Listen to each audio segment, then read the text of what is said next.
Hi everyone, it's Kashonda here with the Stay Code. Today I am meeting with Azizah Hawkins, who has 13 years experience in the mental health industry. Azizah, can you tell us a little bit about what you do? Well, currently I am assisting families with a chronic illness on different care coordination and different things they would need in support and for resources and things of that nature for them to have access to when the time of need comes. Okay. And when you say chronic illness, give us an example. Chronic illness in this particular case is sickle cell disease. Understood. So why did you choose human services and how are you connected to this field? Well, human services is kind of a broad scale of what you can go into many different avenues with. You can specialize in marriage and family therapy, you can specialize in mental health, social work, things of that nature.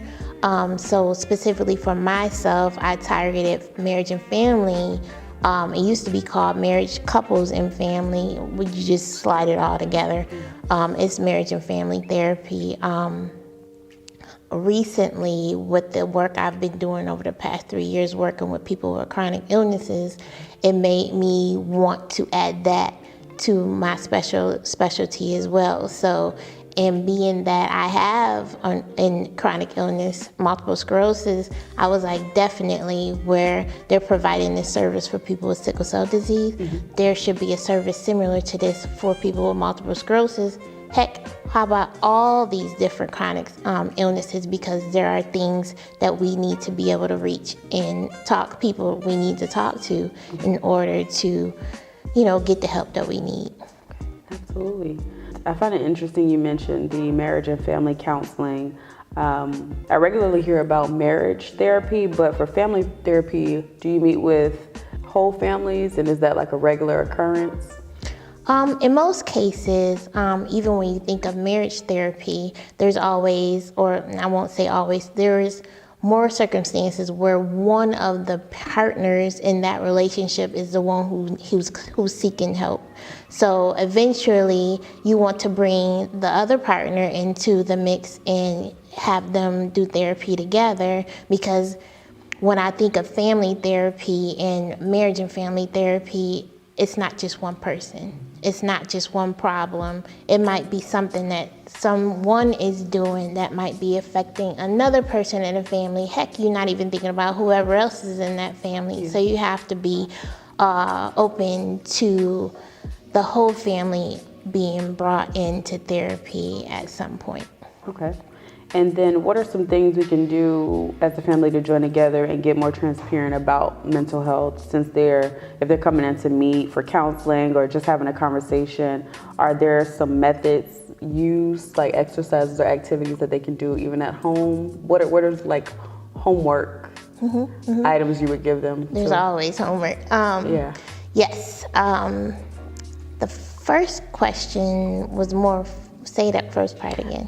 What are some things we can do as a family to join together and get more transparent about mental health counseling and just the conversation overall? Okay, so as an individual, whoever is the one who's saying there's a problem and I want help, you have to identify what that area is, what does everybody's role play in that area. You have to kind of be open to communication. Communication is the key. Communication, then respect, everything, not in that particular order, but you have to have communication and respect with any kind of relationship that you're in, being that could be couples, family, marriage, anything. So you definitely want to open the lines of communication and be open. Don't be so closed-minded and think it's my way or no way. And you have people that's like that. Yes. So definitely want to do that. There's definitely activities and homework and things of that nature. You can do it in the session. You can practice it at home. Simply things like having family meetings. Yes, definitely. You might want to bring in a chalkboard, or what they call dry erase boards now, and kind of jot down, what do we need to work on as a family? What are some of the issues that we come across, and how do we handle that? For me particularly, I like to deal with a therapy called solution-focused therapy, where we're not necessarily dwelling on the past, we're thinking of something new, because what was happening in the past obviously has not worked, so we have to develop something new. So I kind of like working with families to try to figure out what are some of the things that we need to work on, what are some of the goals that we need to set, and different creative intervention ideas that we can do to work on those things. Now, what kind of response do you get from that? Does it always work, or? It's kind of 50-50. Okay. The ones that really want some kind of change, they do go home and work on it some more, and not only in therapy. Some people are honest and say, let me tell you right now, I'm not going to do this when you leave or when I get home. So, you have to just be willing to work around that. There's always something new or something different that you can work on. So, yeah. Now, are you doing home visits for this, or do they come into an office? How do you, for your particular practice, Both. What's best for you? Both? Okay. Both. And what's cool, and a lot of people don't like doing in home, but for myself, I do like going in the home, because then you can see the environment and what are some other factors that may not have been mentioned that play a part into that. Yeah. Okay. All right, and what are some things, now we know each other from the world of modeling, so I know firsthand that you have helped build a lot of self-confidence and self-esteem. What are some ways you have taught someone to build their self-esteem when struggling with mental, emotional, or physical strain, even something such as the chronic illnesses? Like, what have you done to help them rebuild? Well, first is to recognize that it's an issue, but you're not the only one. You're not the only one going through what you're going through.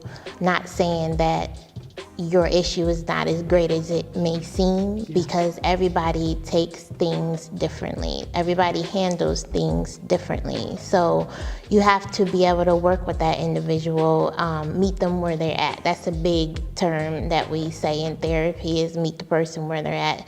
That not only helps them to engage and to understand, but it also builds a relationship between that patient and the therapist as well. So different things that we do, it's a multitude of things, especially when it comes to identifying and accepting what's happening. One of the things I like to do is simply put a mirror into their face and ask them, who do you see? What do you see? Where do you see that person? Or where do you see that person in the mirror going?